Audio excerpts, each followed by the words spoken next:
RCN Caracol. Sí.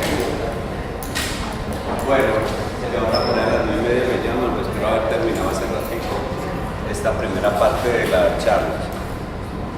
Varias cosas, los del sábado y domingo les toca con el domingo les toca con el doctor Coloni, el Belén, el sábado creo que con la doctora Paula en Belén y el domingo con el doctor Coloni.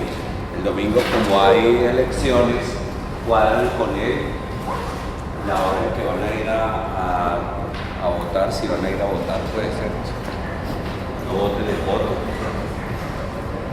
Entonces, para que cuadren con él y con los de no se pueden ir los 5 a votar a la misma hora. Ni Colonia puede ir con ustedes, o sea, los 6 no pueden ir a votar a la misma hora. Porque ya debe haber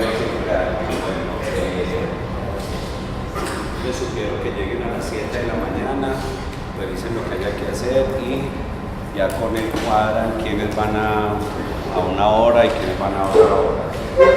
O lo llaman y cuadran con él de una vez desde ahora. Porque como están de 7 de la mañana, de todas maneras tienen que sacar un espacecito. Ellos sí, que vayan a votar, que no van a ir a almorzar a la casa.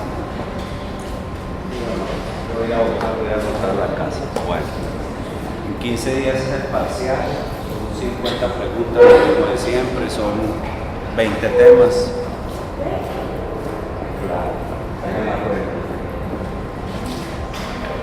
Son las 4 clases de aquí, más 8 de ginecología, 12, y más 9 seminarios que tienen que hacer en la rotación. ¿Sí o no? Poquito. Bueno, ¿qué más les digo? Las notas, ya revisaron todas las notas de las rotaciones, las notas están listas hasta la rotación del 8 de este mes, o sea, de las rotaciones que me corresponden a mí. Yo creo que la doctora Laura es muy juiciosa también con eso. No sé lo de neonatos, no me toca nada de neonatos, ni me toca nada del doctor Carlos Ramírez, ni los de MUA ni los periodos son como juiciosos con las notas. No sé, ¿cierto? Pero lo que es las rotaciones que corresponden conmigo, que son ginecología, control prenatal de John Jairo Salazar y simulación, están hasta el 9 de mayo listas. Ya están listas hasta ese día para que ustedes revisen. Se da cuenta de este resto, yo creo que este fin de semana, si me mandan los docentes las notas, me les pongo al día hasta el viernes, o sea, hasta mañana 24, para que ustedes vayan sabiendo cómo están las notas de las rotaciones. Acosen a los de neonatos, por favor, muchachos, no dejen para lo último, porque después van a tener dificultades, que me falta un punto, que no sé qué, que de neonatos, que la nota, que tanto. Es histórico lo que ha sucedido con neonato, entonces acosen a ellos para que les den las notas. Acósenlos, o por lo menos a Lina María, y que ella acose los de neonatos, pues para que les den las notas. ¿Qué más les digo pues de hoy? Ah, bueno, hoy en la tarde los de simulación, me toca cancelarles la simulación. ¿Quiénes son? Qué pereza. No, porque es que tengo... Hoy juega el perro.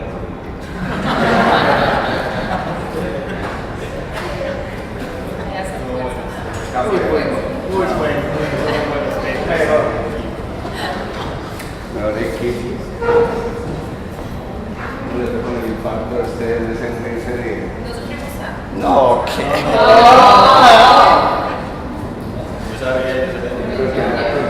Aspirina es el desfibrilador, a dar un partido en Medellín. Bueno, pero el Tolima lo saca. Además que tengo hoy una directiva del hospital a las 2 de la tarde y es en la gobernación de Antioquia, entonces eso siempre es un poquito demorado. Unas cosas que no dependen de mí, entonces nunca pues no puedo.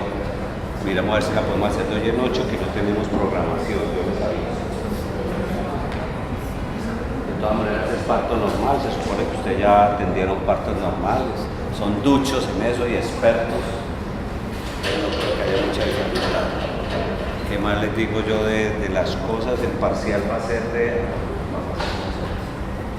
Ahora me ponen, ¿recuerdan las cosas que toca firmar? Por ahí las voy a pasar ahora. Estas todas les voy a decir, ustedes no son todos ni psiquiátricos ni nada, no todos obviamente.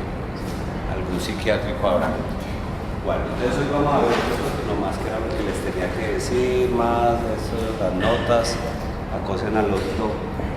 No se esperen hasta la última semana, muchachos, para las notas, no se esperen, tienen que acosar con todas esas notas. Pero digo que voy a esperar el lunes a ver si ya mando las notas hasta mañana, las de las rotaciones, para que ustedes sepan cómo están esas rotaciones.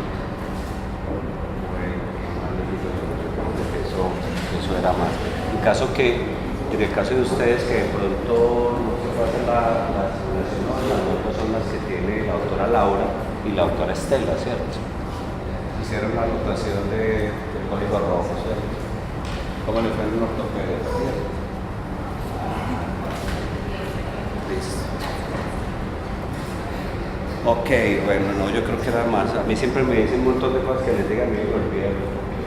Tengo como una aversión a decir cosas, pues.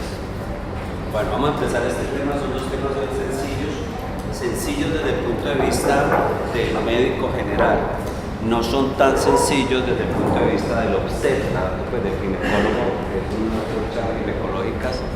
¿Por qué digo que no son tan complicados desde el punto de vista del médico general? Porque lo que yo espero que ustedes aprendan hoy es simplemente cómo hacer un diagnóstico o por lo menos la sospecha diagnóstica y de resto remitir las pacientes, porque probablemente no van a hacer absolutamente nada más. De hecho, hay muchos casos en que el ginecólogo general, que somos nosotros, tampoco vamos a hacer mucho en estos casos. Requieren los dos temas, masa anexial y restricción del crecimiento intrauterino, requieren especialidades o subespecialidades, en el caso de la masa anexial, ginecólogo-oncólogo, y en el caso de la restricción del crecimiento intrauterino comprobada, una unidad de medicina materno-fetal. No tanto porque yo no sepa qué hay que hacer, sino por los recursos tecnológicos que se tienen que utilizar, que a veces no son tan fáciles para encontrar en cualquier institución de salud de segundo nivel. Entonces el lío es eso, que ustedes van a tener es, lo que van a aprender es lo más sencillo, pero todo lo que hay que hacer no es tan sencillo, sino la idea es que ustedes investiguen, identifiquen las pacientes y las remitan de una manera adecuada. Entonces por eso este primer tema más anexial es lo que vamos a empezar a mirar. Hospital San Vicente de Paúl, año 2001, más o menos. Esa masa que un año. Uno ve estas masas tan grandes, no son dos, el útero y los anexos. La señora se le retiró eso más o menos, toca dejar la NUCI por el peso que tenía ella de su barriguita y lo que se le sacó, más o menos eso tenía casi 12 kilos, ¿cierto? Ya uno no ve estas lesiones tan grandes porque obviamente las señoras consultan un poco más temprano. Digo un poco, van a ver por qué no consultan tan rápido cuando hablamos de masas anexiales, pero ya uno no ve tanto estas lesiones como tal.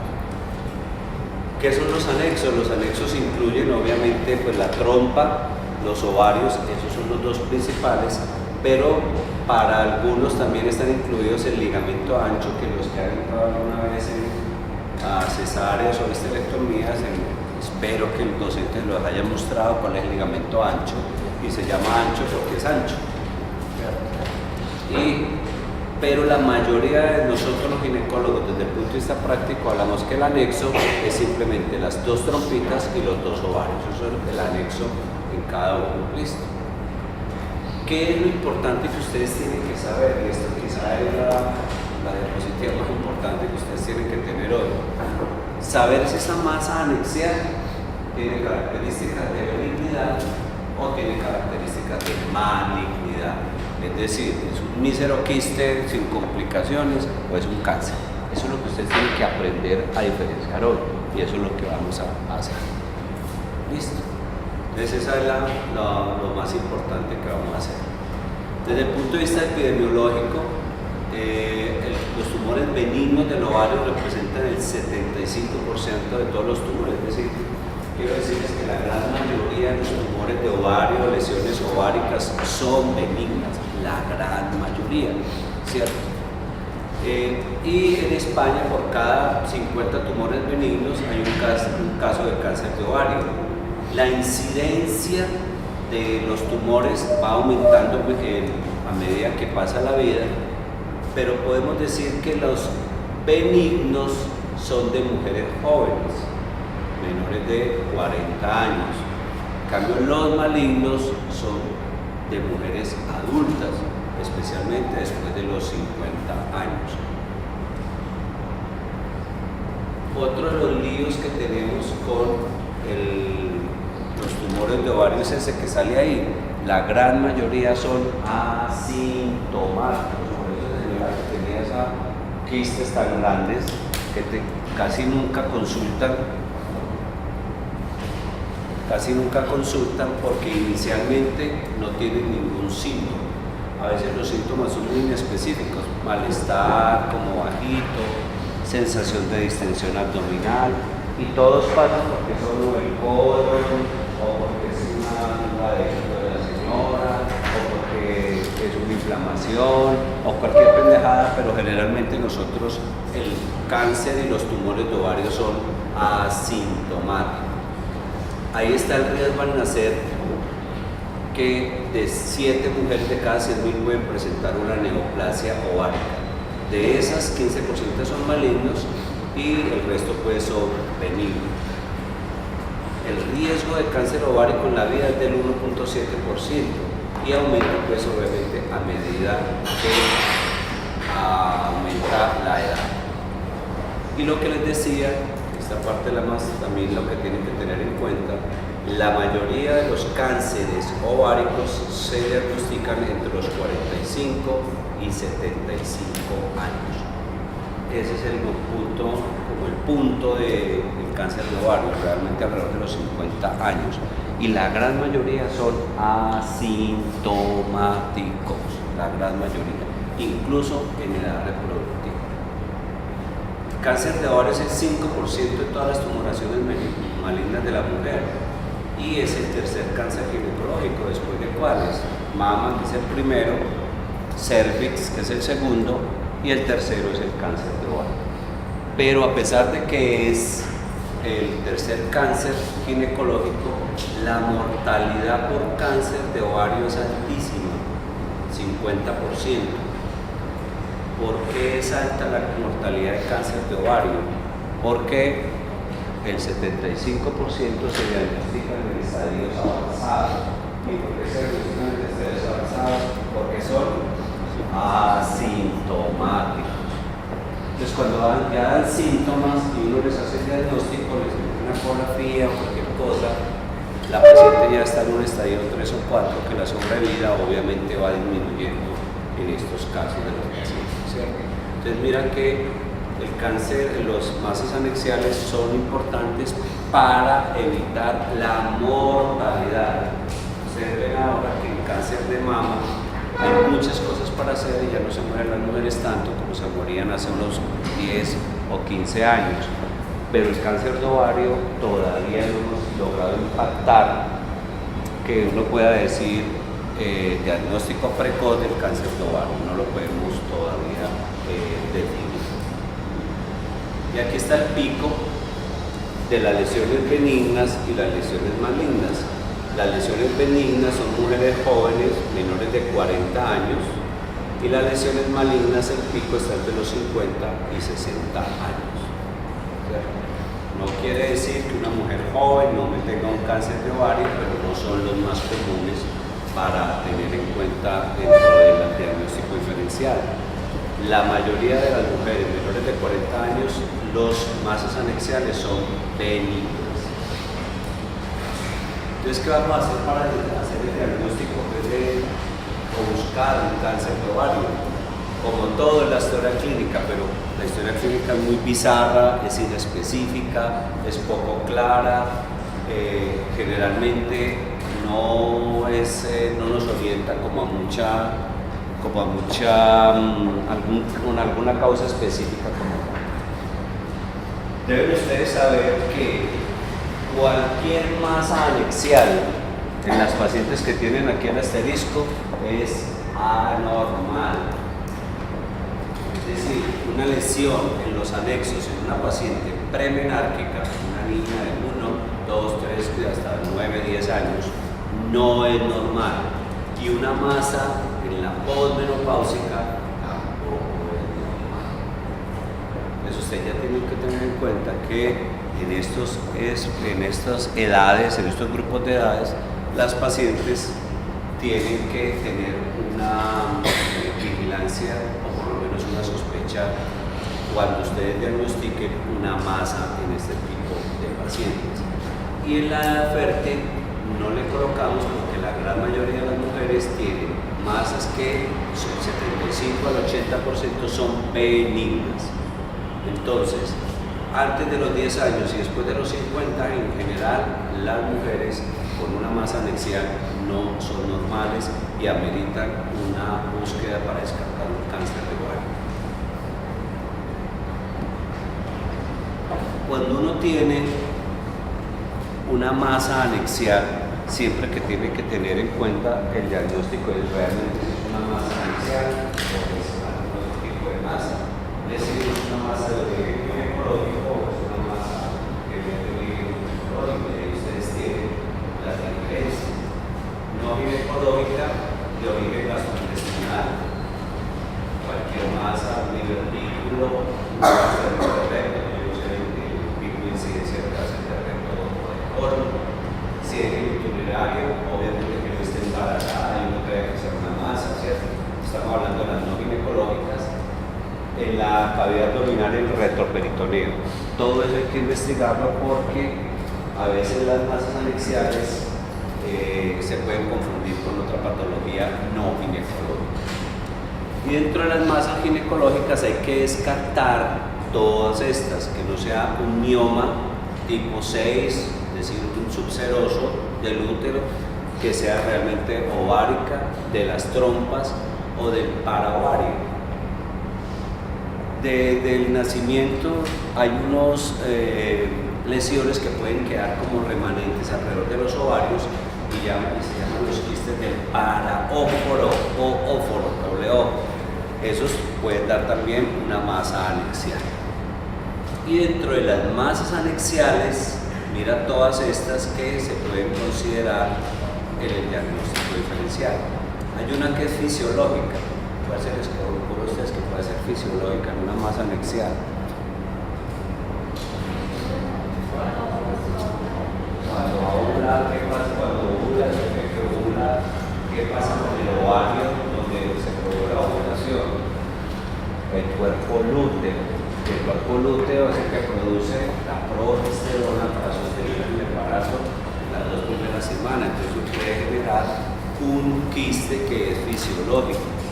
Inflamatorio, un absceso pélvico, es decir, un absceso en las trompas. Funcionales, quistes funcionales que lo vamos a ver. Las benignas, que son quistes sencillos común y corriente, y el cáncer. Todo esto hay que diferenciarlo y lo hace uno tranquilamente o muy seguramente con una ecografía. Masas ováricas benignas no neoplásicas. No es nada como una neoformación. Quistes funcionales, cuerpo lúteo, el quiste folicular, los quistes tecarotaínicos, el luteoma del embarazo, el endometrioma y los ovarios poliquísticos cuando el ovario aumenta mucho de tamaño. Pero en general, el ovario poliquístico no genera una masa tan grande que se pueda poner problema como si fuera una masa anexial.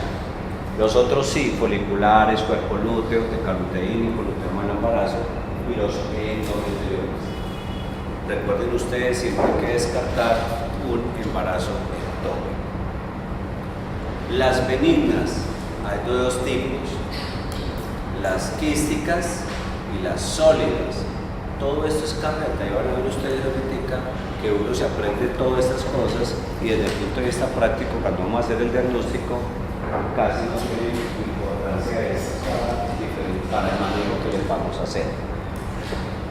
Las quísticas benignas llaman cistoadenoma seroso, cistoadenoma mucinoso y el teratoma quístico dermoide. Esto es por las características histológicas y lo que producen. Y las sólidas, miomas, tecomas, los tumores de Brenner y el adenofibroma. Todo esto son, desde el punto de vista histológico, masas ováricas neoplásicas benignas.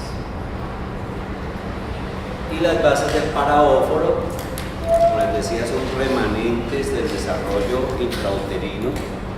La mayoría se reconocen durante una laparotomía de una ceja o alguna cualquier situación de la mujer, se reconocen sobre todo por este tipo de situaciones. Generalmente no son mayores de 3 o 4 centímetros y la mayoría son de tratamiento químico, son las masas del paraóforo. Y las otras, las masas tubáricas, que en general es raro. El cáncer de trompa es demasiado raro, es muy raro. El 0.5% de las masas anexiales es un cáncer de la trompa. En la trompa, ¿qué hay generalmente? O es un proceso inflamatorio por un absceso pélvico o es un embarazo ectópico. En la gran mayoría de las veces, el 99.05 de las masas de las trompas, masas anexiales, son o es un absceso o es un embarazo ectópico. El cáncer supremamente raro. Ok. Este doctor French, hace más de 100 años, cuando no había ecografía ni nada de esas tecnologías actuales de resonancia, decía lo que está escrito ahí. La amenorrea es la regla para el diagnóstico del embarazo, obviamente. La menorragia para los miomas del útero. La normorrea para los tumores de ovario, es decir, ciclos normales. La dismenorrea de endometriosis y la diarrea de los procesos digestivos. Ustedes se aprenden esto, ya van a hacer el diagnóstico diferencial de todo. ¿Listo? Amenorrea, embarazo, dismenorrea, endometriosis, diarrea, procesos digestivos, normorrea, es decir, generalmente las pacientes que tienen tumores de los anexos no tienen trastornos del ciclo. A veces las pacientes consultan porque tienen algún trastorno del ciclo y uno le encuentra un quistecito, que el quiste no es el responsable del trastorno del ciclo, no lo es. ¿Listo? Ok. Recuerden que lo que más importante que lo que tenemos que hacer nosotros es diferenciar las características clínicas de los tumores y las características ecográficas y como pronóstico. O son benignas o son malignas. Eso es lo que ustedes tienen que hacer desde el primer nivel como médicos generales. Hay que esperar una hora. Entonces, desde el punto de vista clínico, mira lo que les voy a decir, las malignas, y lo contrario, pues son benignas. ¿Cuáles son las características clínicas de un tumor de ovario que sugiera malignidad? Si sugiere malignidad, son bilaterales, que sean sólidos o de predominio sólido, que en el tacto vaginal sea fijo. Por eso les insisto mucho a ustedes que hay que mirar los anexos. Tacto vaginal, bimanual, la manita que no le sirve, sí sirve para poner el hipogástrico, poner los anexos, porque uno sabe si tiene una masa ahí y no la puede mover, está fija, sugiere malignidad. Si son irregulares, si hay ascitis, si hay nódulos en el fondo de saco que sugiere metástasis y si tiene un índice de crecimiento rápido. Estas características, que son características clínicas, la única que no podríamos ver a veces es la ascitis, pues por lo menos inicialmente, todo esto me sugiere que esa paciente puede tener un tumor maligno del ovario. Y lo otro me sugiere que puede ser un tumor benigno, que sean unilaterales, quísticas, móvil y de consistencia lisa su contorno, el contorno de la masa. Eso lo puede hacer uno por tacto vaginal. ¿Qué tamaño deben tener las masas para que uno las logre determinar? Alrededor de 5 centímetros para adelante es posible detectar una masa anexial por el tacto vaginal. ¿Qué ayudas diagnósticas podemos tener nosotros o las podemos utilizar para diferenciar o para acercarnos al diagnóstico? Las que tenemos ahí: la ecografía, la tomografía, el urotac y en la época que salía de hacer una espirografía intravenosa, colonoscopia, la laparoscopia y la laparotomía. Hoy por hoy, el mejor método diagnóstico, o por lo menos para acercarnos al diagnóstico, es la ecografía. Una ecografía transvaginal en buenas manos experimentadas. Obviamente no estoy hablando ni de Estela ni de Colonia. Un estudio 4 ciego, en ellos 2 doble ciego. En una ecografía bien hecha se puede hacer un diagnóstico que el 90% de las veces de que esa masa que está ahí me puede significar un cáncer o es una lesión benigna. Y eso lo tiene que hacer uno, o por lo menos el que hace ecografía. Todas las demás ayudas que tenemos aquí, más que ayudarnos en el diagnóstico, lo que nos ayudan es en descartar, o sea, en el diagnóstico diferenciar. Entonces no le van a pedir una colonoscopia a una paciente que tiene una masa anexial cuando en la ecografía le han dicho que es del ovario, pero si ustedes tienen duda, le toca hacerle la colonoscopia, le toca hacer el resto de cosas, pues. Pero la ecografía transvaginal en una paciente con una persona que tenga entrenamiento y un buen equipo hace el diagnóstico, por lo menos el diagnóstico nos sugiere en una buena posibilidad un diagnóstico adecuado de benignidad o malignidad. Entonces mira que la clínica, la clínica, los síntomas de la paciente son inespecíficos, no son adecuados. El examen físico, si tiene un tumor de más de 5 centímetros, es susceptible de palparse, siempre y cuando ustedes lo busquen, porque muchas veces, ustedes lo han visto en las historias de los compañeros médicos generales también de la UCC y de otras universidades del hospital, que ingresan las pacientes y ni siquiera le hacen un tacto vaginal. Es horrible, pues, hacerle un diagnóstico de una paciente con una masa anexial cuando uno no le hace un tacto vaginal. Eso por aquí arriba sí, no se tocan muchas veces. Y la principal ayuda diagnóstica que tenemos nosotros es la ecografía. ¿Listo?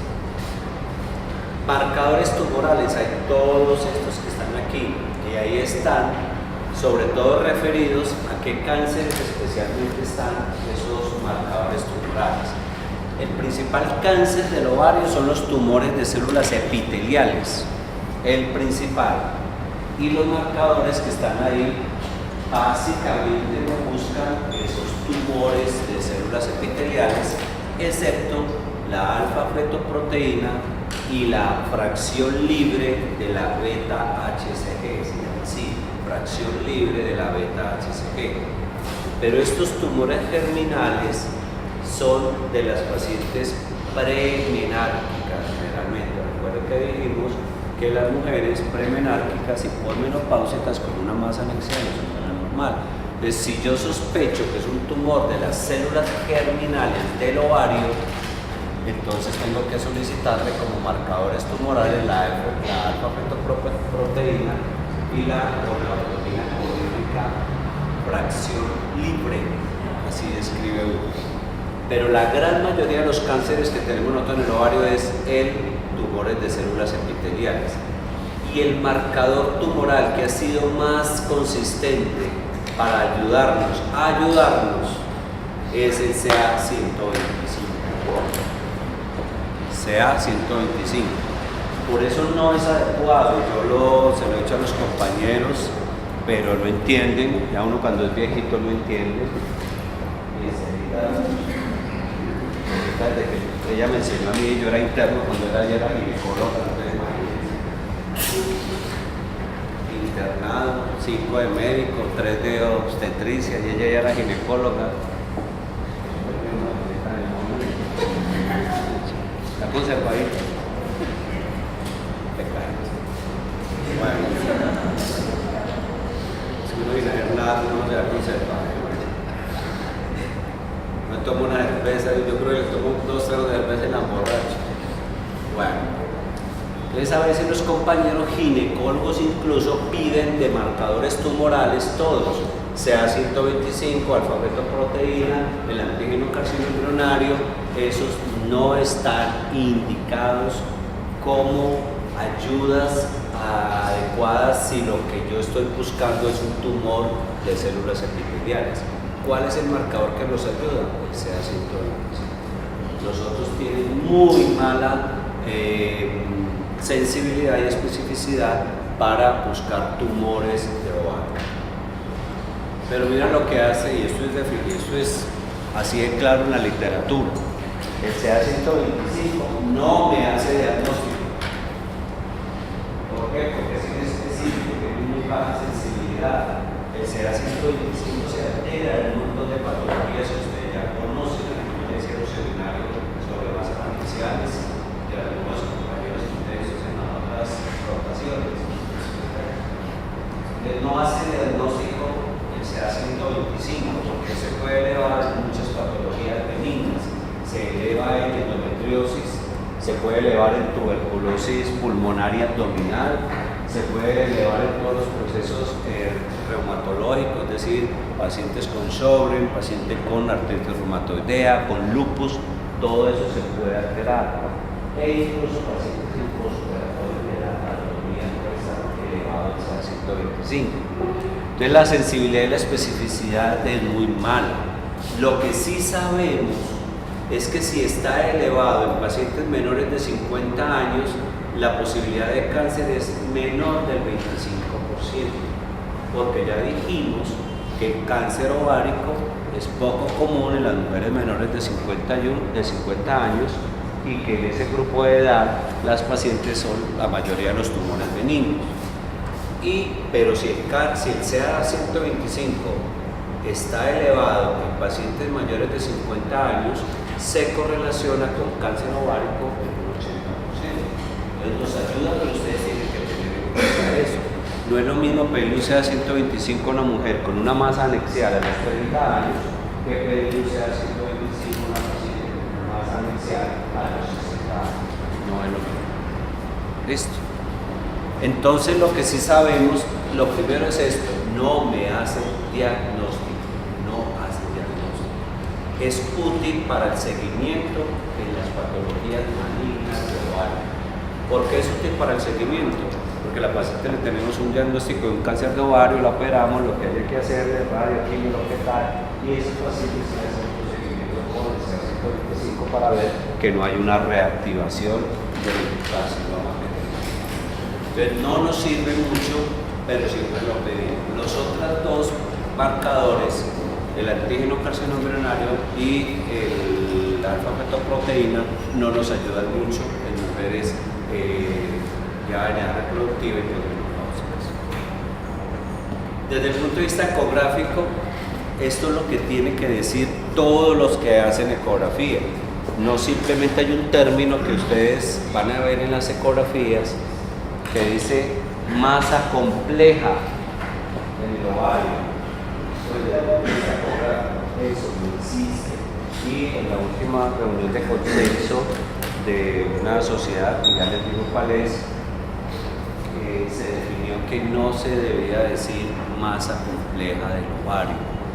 El ecografista tiene que describir lo que ve, no puede ponerle un diagnóstico y menos un diagnóstico histológico. Ustedes ven a veces que ya no es tan frecuente, pero en algunos informes de ecografía, el ecografista escribe quiste de ovario mucinoso o cistoadenoma mucinoso. ¿Quién dijo que uno por ecografía puede dar un diagnóstico ecográfico? muy histológico, perdón, no se puede hacer. Uno tiene que describir cómo están las masas. Y estos son los hallazgos desde el punto de vista ecográfico que me definen, o más bien me sugiere que esa masa puede ser maligna o esa masa puede ser benigna. Son muy similares a los clínicos, pero obviamente con más especificidad desde el punto de vista ecográfico. Les digo las malignas y lo contrario, obviamente, las benignas. Si un tumor o una masa anexial de más de 10 centímetros sugiere malignidad, si tiene tabiques gruesos,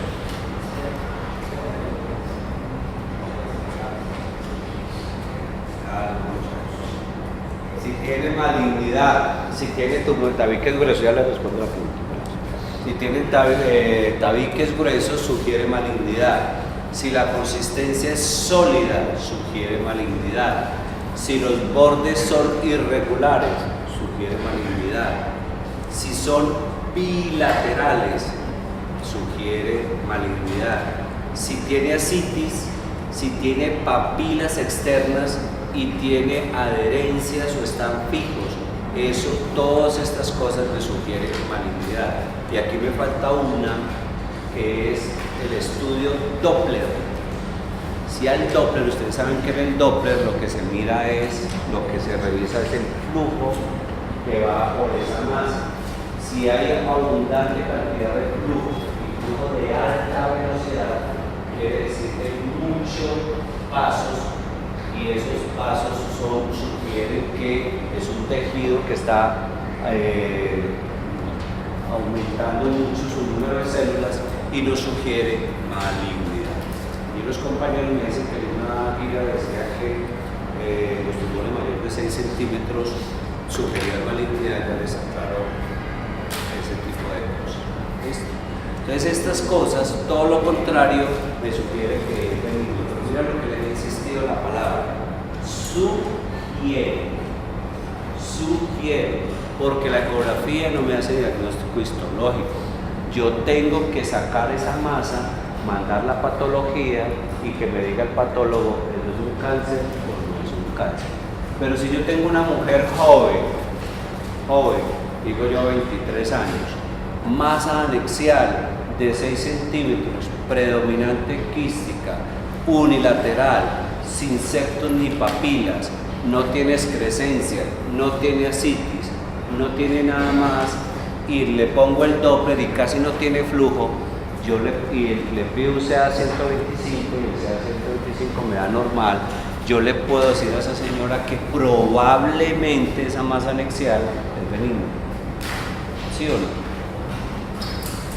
Entonces eso es lo que ustedes van a identificar, porque ustedes son los que me van a remitir al ginecólogo estas pacientes. Ustedes tienen que tener claro eso. Por eso consigan un buen ecografista de confianza, porque ecografías las hacen en las esquinas y a veces le escriben a uno masa compleja del ovario, y le dejan masa compleja. ¿Qué es? ¿Cierto? ¿Qué es una masa compleja? Ese término no se debe colocar en los informes que ¿ok? Listo, seguimos. Ahora sí, ¿qué vamos a hacer con estas masas? Entonces, ¿qué van a hacer ustedes desde el punto de vista práctico? Para el diagnóstico, ustedes tienen que ubicarse en la edad que está la mujer. Premenárquicas y posmenopáusicas, cualquier masa anexial, cualquiera, así sea de características clínicas y ecográficas benignas, siempre hay que descartar un cáncer, ¿cierto? Si la paciente, los síntomas que va a presentar ella, casi siempre está muy avanzado, está asintomático. La mayoría de las masas anexiales las encontramos nosotros de pura chepa, por accidente. ¿Por qué por accidente? Simplemente porque la paciente consultó por cualquier cosa, por un desarreglo menstrual, un HUA, porque está buscando un embarazo, porque tiene signos de orina, y uno le mandó una ecografía y lo encontró eso. Entonces ustedes tienen que tener en cuenta esas masas anexiales. ¿Qué van a hacer ustedes?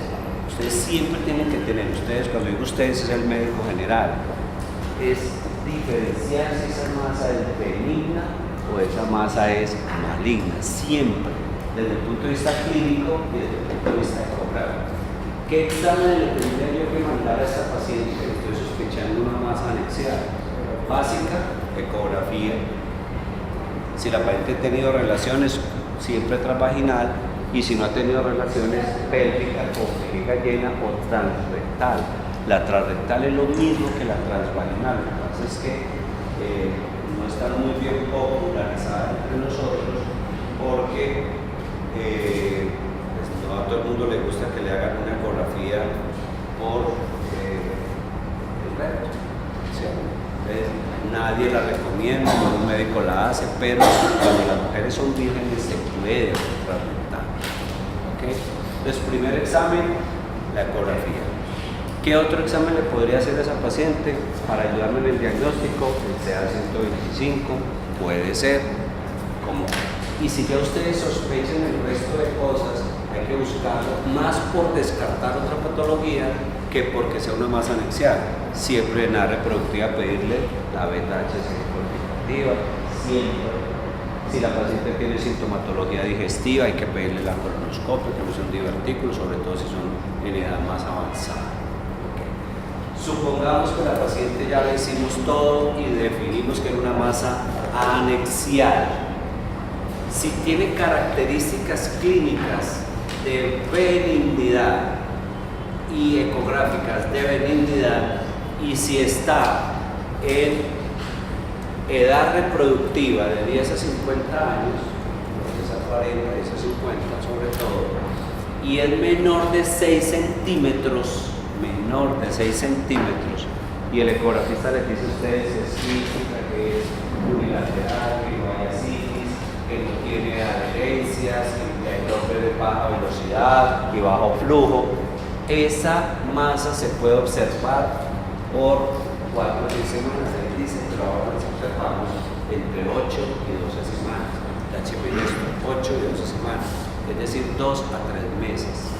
¿Qué es observar? Decirle a la señora, a la mujer, a la mujer, usted tiene una masa que por sus características, su edad, lo de salud físico que yo le dice, usted tiene una masa que probablemente es benigna y probablemente se le va a desaparecer sola, porque tiene menos de 6 centímetros, probablemente. Entonces, ¿qué vamos a hacer? Vamos a hacer una ecografía de control en 2 necesitas. La mayoría de las masas anexiales de esas características de mujeres como ustedes en edad reproductiva se desaparecen y no requieren tratamiento. Eso lo pueden hacer ustedes como médico general, si tienen claro todo este tipo de cosas. No me le vayan a hacer manejo expectante a una paciente que tiene asitis, que tiene papilas, que tiene Doppler, es decir, características de malignidad. Lo tienen claro, eso lo puede hacer el médico general. Si esa masa persiste o aumenta de tamaño, se debe llevar a exploración quirúrgica. Que puede ser laparoscópica o que puede ser por laparotomía. Y si la masa tiene 6 centímetros o es sólida, fija, bilateral y con asitis, es quirúrgica. Entonces, ¿por qué los muchachos me decían allí que las masas mayores de 6 centímetros? Hay un espacio entre 6 y 10 centímetros cuando las masas son de características benignas. ¿Me explico? Si yo tengo una masa que tenga 9 centímetros, quística, sin papilas, sin asitis, única, Doppler normal, en una mujer en edad reproductiva, yo podría intentarle manejo expectante, es decir, está bien que uno diga o la opero o le puede hacer un manejo expectante, siempre y cuando la paciente sea una paciente confiable. ¿Qué es una paciente confiable? Que vaya a la consulta muchas veces. Si es una paciente, ¿por qué hemos visto eso? Porque muchos de esos quistes entre 6 y 10 centímetros de características clínicas y ecográficas benignas se resuelven solos, muchos. Otro grupo, no tanto como las menores de 6 centímetros, pero sí hay un grupo importante que pueden regresar espontáneamente. Entonces no se justifica que la paciente se haga cirugía con un quiste, sobre todo si es una paciente joven, porque hay una característica y uno no la puede garantizar. Uno no le puede garantizar a esta señora, una mujer de 23 años, que en todos los años no y entonces cuánto venga a operar. ¿Cierto? Hoy por hoy, muchachos, los ginecólogos, por lo menos los ginecólogos, entre menos operemos las mujeres jóvenes, mejor. Entonces, vuelvo y le hago el ejemplo. Algunos de ustedes me consultan y me dicen, doctor, me salió esta ecografía, yo tenía un malestarcito ahí, me hicieron una ecografía vaginal y encontraron un quiste de 9 centímetros de características benignas. ¿Cuántos años tiene? No, menor de 50 años. ¿Factores de riesgo para alguna cosa? Nada. ¿Cómo? Nada. Esa señora prefiero, pues si es confiable, es decir, si ella me dice, yo puedo venir en 2 meses a hacerme la ecografía otra vez, yo la manejo como manejo espectáculo. Pero si es una paciente de estas mismas características que me dice, doctor, yo vivo por allá dentro de Berlín, una vereda a 10 horas en mula de Yordó. Entonces ahí está la diferencia. Si tiene, porque un grupo de pacientes entre 6 centímetros y 10 centímetros con características benignas pueden regresar. La mayoría de las que tienen 6 centímetros o menos con características de benignidad regresan, la mayoría, espontáneamente. A veces les damos anticonceptivos orales, pero eso no está demostrado que sirva mucho, pero la mayoría de los ginecólogos los damos porque la paciente tenemos que convencerla que el quiste resuelve espontáneamente. Muchas de ellas van donde uno le dice que tiene un quistecito de 5 centímetros, tal cosa, esperemos, tal vaina. Ella sale y se va para el otro médico porque no le cree a uno y van del otro médico. Si el otro médico no tiene claro eso, no sé qué operarlo, y la opera. Yo he visto compañeros ginecólogos que operan quistes de 5 centímetros de características benignas. Los operan, sobre todo lo dicen en particular, porque eso marca alrededor de 2 o 3 millones de pesos, ¿cierto? Y la cirugía es una bobada.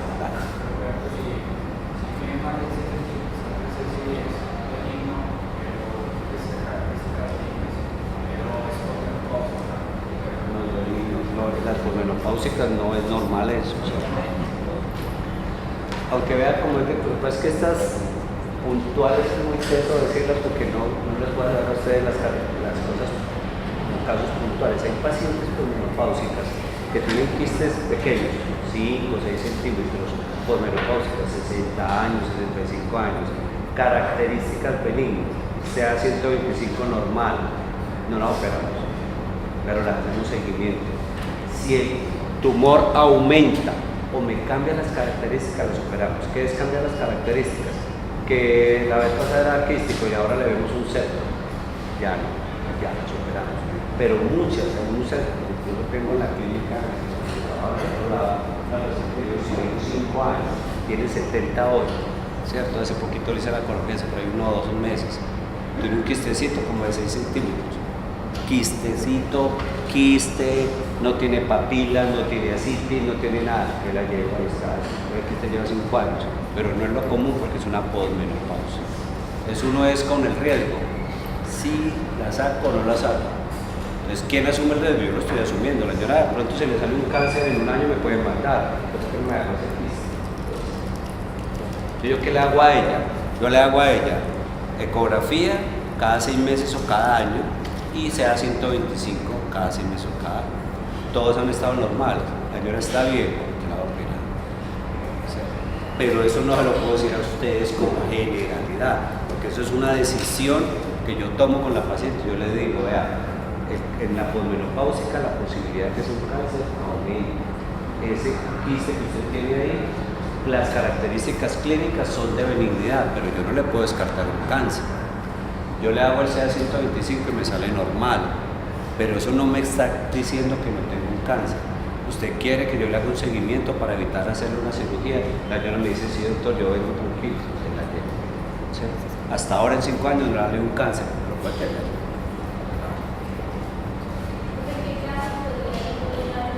¿Cómo? Lo que pasa es que las posmenopáusicas, si es un paciente posmenopáusica, si puede ver que es un histológico. Yo estaba en un diagnóstico clínico, un diagnóstico ecográfico, con una sospecha de algo de diagnóstico. Si yo lo dreno y solamente lo puede dar para ¿eso en qué lo hacemos? Guiado por ecografía o guiado por tal. ¿En qué pacientes lo hacemos? En pacientes jóvenes como ustedes, en que el porcentaje de cáncer es muy bajito.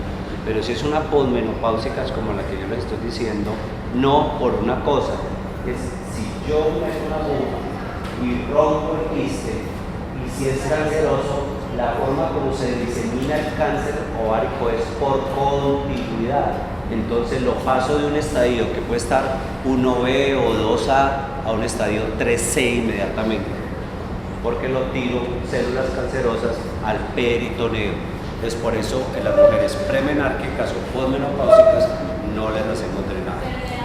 Sí. Claro, no lo hacemos. De hecho a veces hemos hecho cosas que en la literatura no están, pero son cosas y lo hacemos aún hoy. Hay mujeres de 16, 17 años que tienen unos quistes grandísimos y están muy en la pared aquí y uno lo toca, uno lo mueve aquí, con una ecografía ahí en el hospital. Lo hacíamos cuando estábamos de mucho voleo, uno veía el quistecito, le hacía una asepsia con una copa de 18, lo chuchaba ahí y sacaba el líquido del quiste. Ese líquido lo mandamos a estudiar, pero le disminuíamos el tamaño del quiste la gran mayoría de las veces y le hacemos un seguimiento a la paciente. Todas, pues que yo me acuerde hoy, ninguna me salió con cáncer. No lo hacíamos ni siquiera teniendo como una aguja especial ni nada, una aguja de una jeringa, que son quistes grandes con mujeres que tienen un panículo adiposo muy poquito, pues no tienen panículo. Si ustedes me dicen eso está escrito en la literatura, drenaje percutáneo con una aguja 18 rosada, no está. No está. Ok. Todas las masas que tienen más de 6 centímetros con características de malignidad son quirúrgicas. Son quirúrgicas, todas. Okay.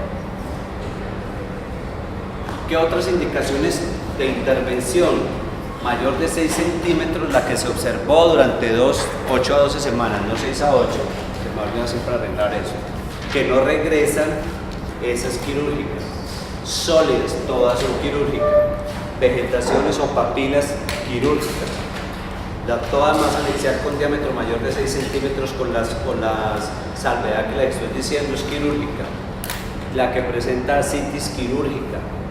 Palpable en un paciente que uno le tenga más de 6 centímetros quirúrgica. Recuerden que yo les he dicho que las masas anexiales en el tacto vaginal se puede palpar más de 5 centímetros. Entonces, si ustedes están diciendo eso, deben tener más de 5 o 6 centímetros.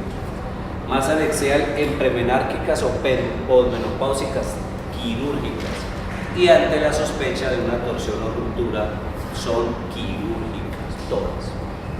Pero ¿cuáles las operamos los ginecólogos y cuáles las opera un oncólogo? Recuerden ustedes que yo les dije que muchas de las pacientes no las operamos nosotros. Hay una cosa que se llama el índice de riesgo de malignidad. Índice de riesgo de malignidad, que hay varios, hay muchos índices de riesgo de malignidad, yo les voy a decir 2 o uno.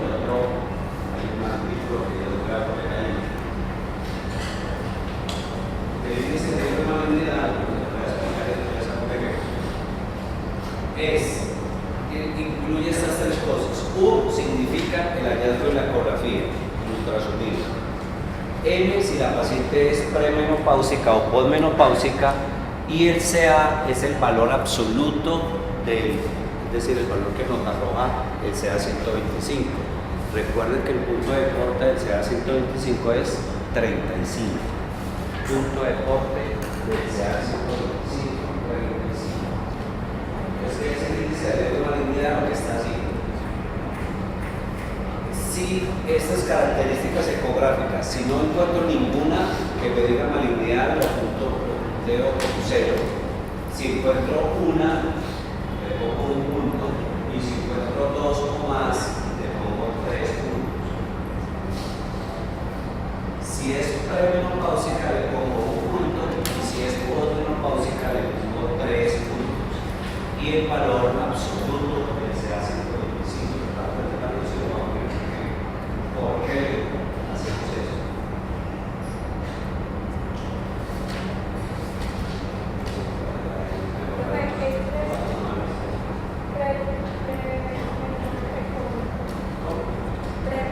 Premenopáusica, posmenopáusica. Si es premenopáusica le pongo un punto y si es posmenopáusica le pongo 3. Entonces ustedes tienen que hacer el índice de malignidad para saber a dónde van a remitir la paciente que le encontraron una masa anexial. Les voy a ponerlo aquí a este lado mejor. Índice de riesgo de malignidad. Es una paciente que tiene 60 años, posmenopáusica. Consultó por cualquier cosa, ustedes lo sospecharon, mi Dios es muy grande, fue al ginecólogo, al médico general, lo que sea. Le encontraron una masa anexial. Y la masa anexial, la ecografía les dice a ustedes, la eco, les dice que tiene parte sólida y parte quística.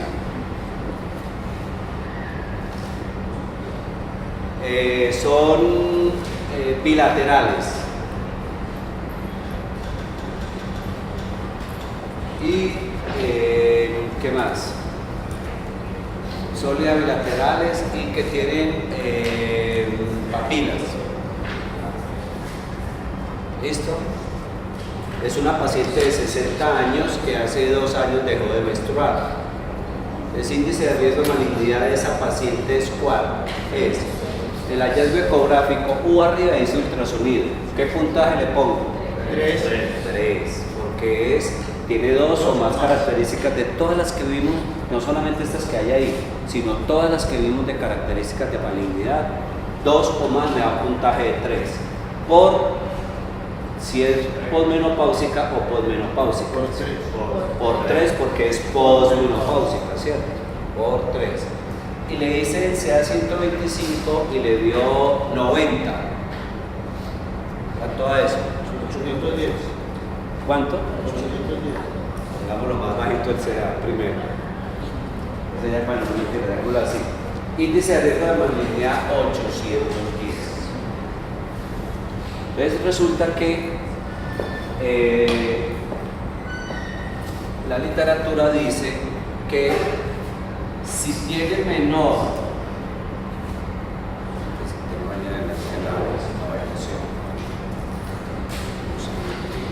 aquí sí,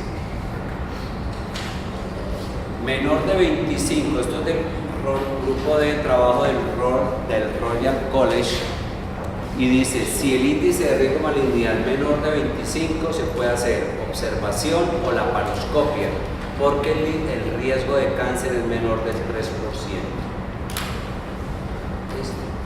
Si está entre 25 y 250, se puede hacer laparoscopia o laparotomía con soporte oncológico, porque el riesgo de malignidad es un 20%.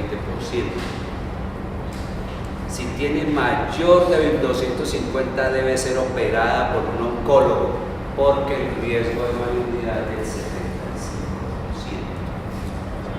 ¿Listo? Entonces, pongámoslo aquí. Esa señora tiene 810. El riesgo de que esa masa, por ser posmenopáusica, por tener características ecográficas de malignidad, y tener un CA125 que es alto, pero no me parece tan alto, ella debe ser operada por quién? Un ginecólogo oncólogo.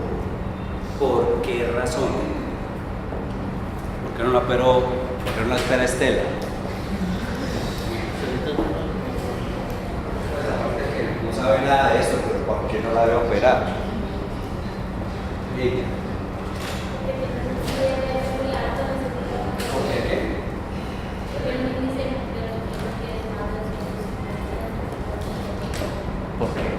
¿Por qué no la puedo operar yo?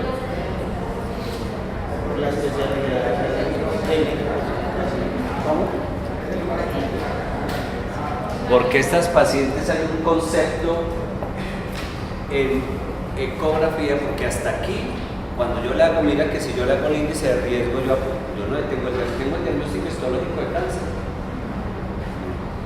Solamente la sospecha, alta sospecha que tiene un cáncer, por el CA, por el hallazgo ecográfico y por el índice de riesgo de malignidad. Pero yo sé 100% que tiene cáncer. No, la única manera es haciéndole una biopsia a esa masa.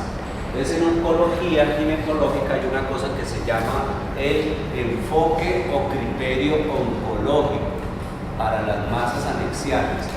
Enfoque o criterio oncológico para las masas anexiales. ¿Cuál es el criterio oncológico? Que la paciente que tiene un índice de riesgo de malignidad alto, que debe ser operada por un oncólogo, ¿por qué razón es? Porque como yo no tengo un diagnóstico histológico, yo tengo que hacer esto que se llama criterio oncológico. ¿Y el criterio oncológico qué incluye? Primero, entonces tiene que hacer una laparotomía o laparoscopia, ya en este momento incluso por laparoscopia, se tiene que hacer una cosa que se llama biopsia por congelación. ¿Saben qué hacer ustedes sobre eso? ¿Saben qué es? ¿No saben? Ya les digo. Y el tratamiento de acuerdo a esta biopsia por congelación. Nosotros en el hospital hace por ahí unos 7 años atrás lo hacíamos. Esas pacientes que tenían un índice de riesgo de malignidad mayor de 250, no entramos, no somos oncólogos, pero entramos nosotros y le decimos al cirujano, esté pendiente usted por ahí, porque la que tiene riesgo mayor de 250, entramos con la paciente, la programamos toda una mañana. Es que en el hospital hemos hecho cosas interesantes, pero pues deja mucho que desear del punto de vista académico, puede ser. Entonces la masa me daba más de 800, más de 250. La tenía que operar un ginecólogo oncólogo, pero aquí en Medellín, en esa época ya es más fácil, pero aún hoy hay dificultades para que un ginecólogo oncólogo me quede así. Entonces, ¿qué hacíamos nosotros? Programábamos a esa paciente para una mañana. Entraba el ginecólogo, la abría. Cuando está abierta, ve el tumor, saca el tumor, lo saca, lo mete en un aparatito, pues un medio de transporte especial, se lo entregamos a la circulante de quirófano, ella a la circulante de afuera del quirófano, ella se lo daba a un patinador, un mensajero, él en una moto, en su moto, hasta el Hospital San Vicente de Paúl, de aquí de Medellín, llegaba a patología, cogía el patólogo, le entregábamos ese tumor que acabamos de sacar, mientras tanto los dos ginecólogos con el anestesiólogo en el quirófano tirando risa, quieticos ahí en la sala, con la señora con 2 bracitas ahí poniéndole en el abdomen abierto. Más o menos se demoraba entre 1 hora y media y 2 horas para llegar el reporte. Él nos llamaba al patólogo y nos decía, ese tumor que le acaban de sacar a la paciente es un cáncer, es un cistoadenoma, es un cistocarcinoma o lo que sea un cáncer de ovario.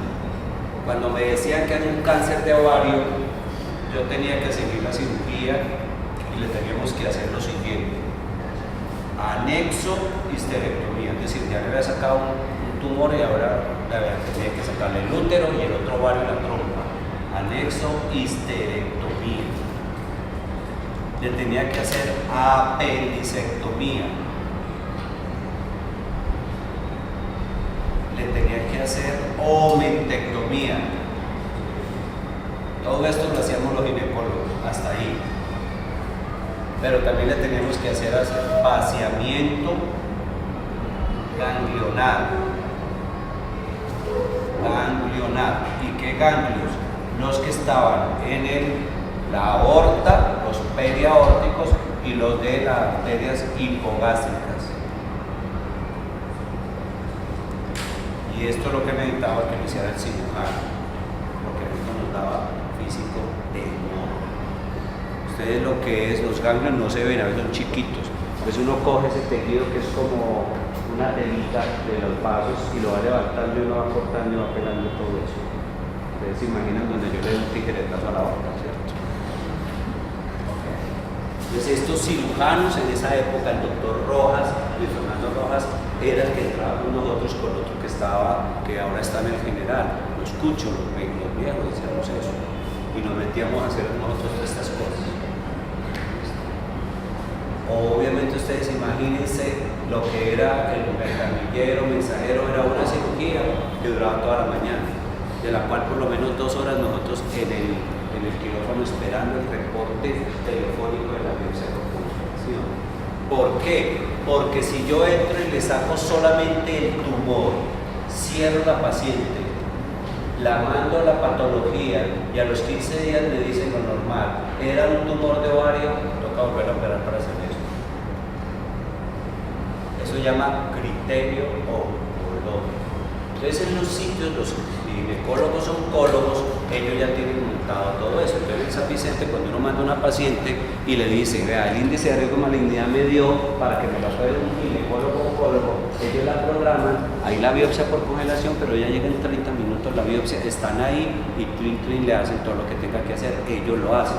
No necesitan llamar al cirujano para hacerle la vasectomía ni hacerle la pasamiento ganglionar y todo eso. De hecho, el ginecólogo oncólogo es mucho más hábil y sabe más de la parte de la pelvis que lo que es un cirujano general, más los muchos que están saliendo últimamente, ¿cierto? ¿Okay?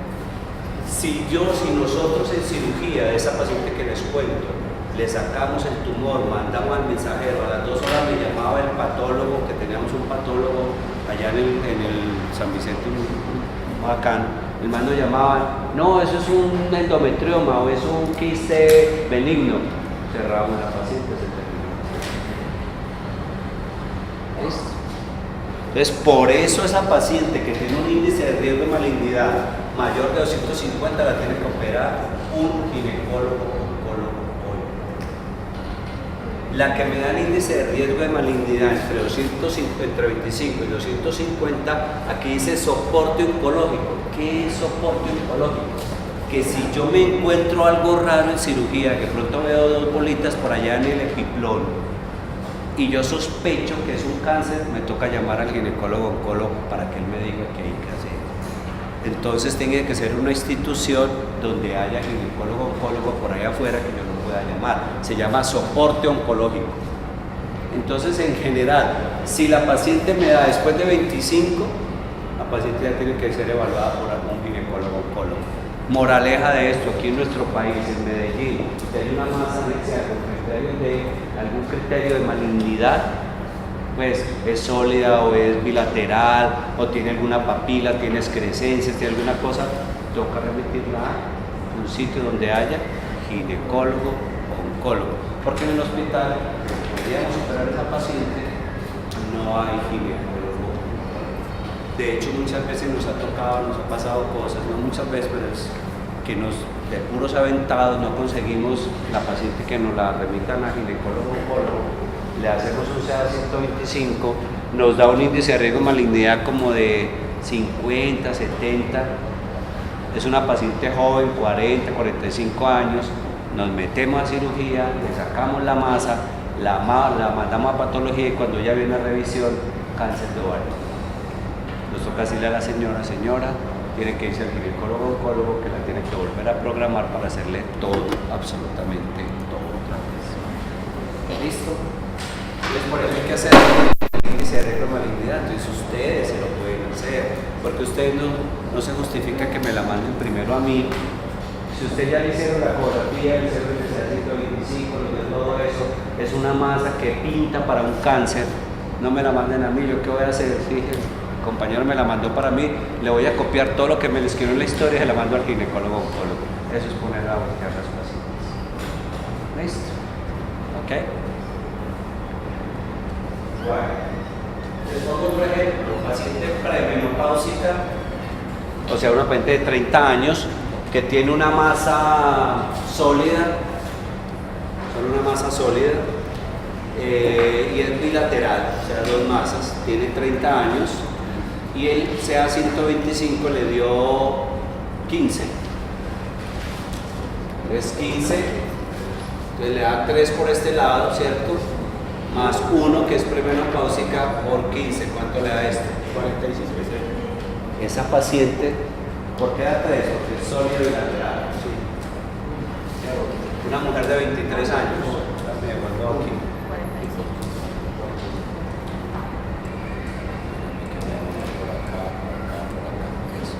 Es una paciente de 23 años con dos quistes bilaterales sólidos y un CA125 de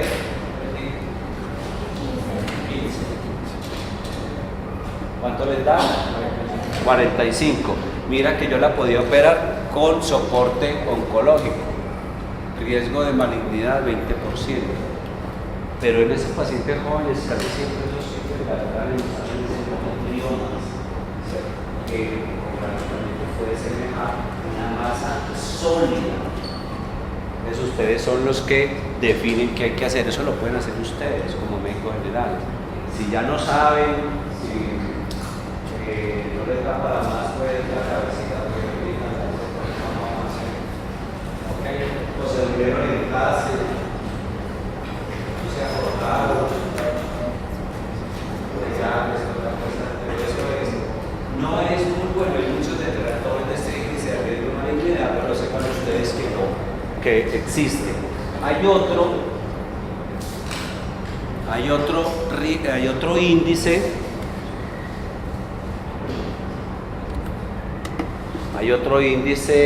de estos,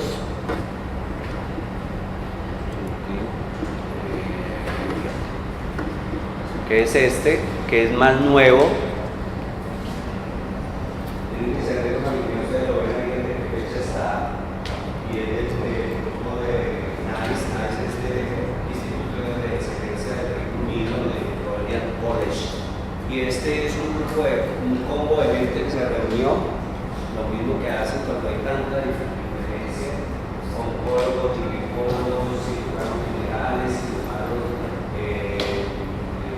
oncólogos clínicos, radioterapeutas, todos estos reunidos hicieron este consenso. Se llaman en el 2000 términos, definiciones y medidas para escribir las características ecográficas de los tumores anexiales.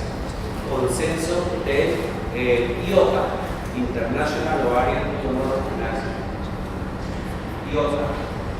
Ustedes van a oír que aquí en adelante hay muchos proyectos de índice de riesgo de malignidad bajo. No sirve mucho clínicamente, pero este es el que va a quedar en IOTA de los tumores anexiales. Y ahí le definen a uno, mira todas las cositas, lo pueden bajar fácilmente, si uno no le dicen a uno ecográficamente qué tiene. Esto es un teratoma, cómo son las características de las masas anexiales con dibujitos, con vainas aquí, bilaterales, si tienen septos, cuáles son sugestivos de malignidad, cuáles no. Todo se lo dicen a uno ahí en ese consenso. Y ahí hay otro índice de malignidad que se llama es otro índice, pero ustedes lo pueden poner índice de riesgo de malignidad de IOTA y ahí se lo dicen como si lo quieren hacer por IOTA. Pero para que lo hagan por IOTA tiene que ser el ginecólogo, que se haga por aquí, ser muy juicioso en decir todas las características que tiene la masa anexial. ¿Listo?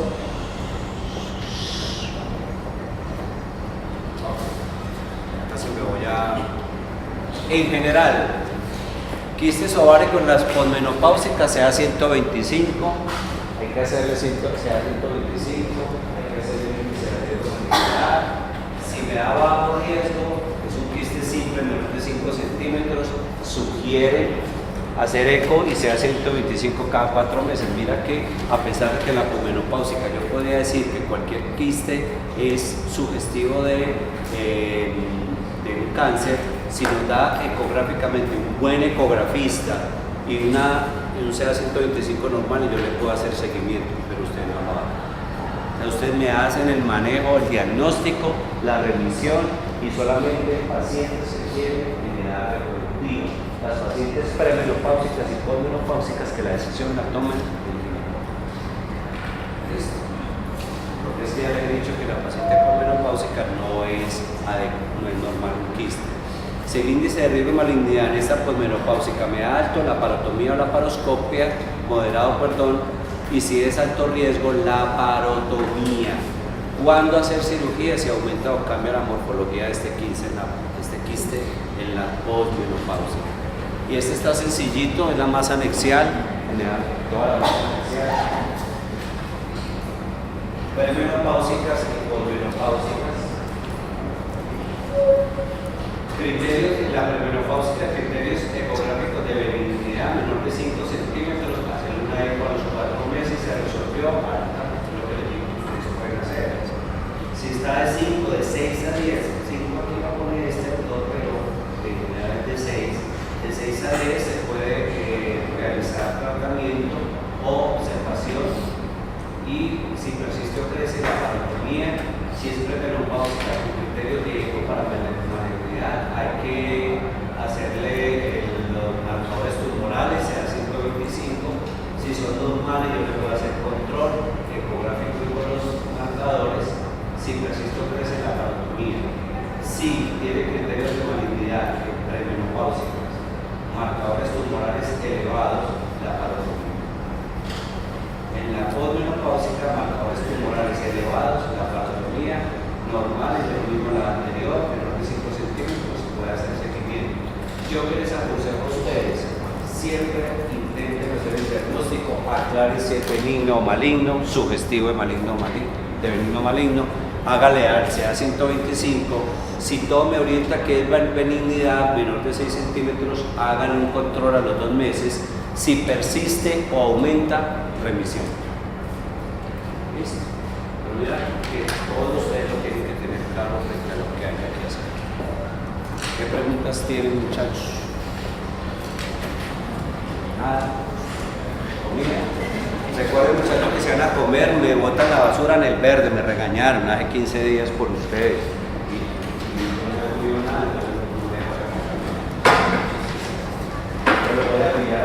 Aquí le digo cochinito.com para que lo pongan allá.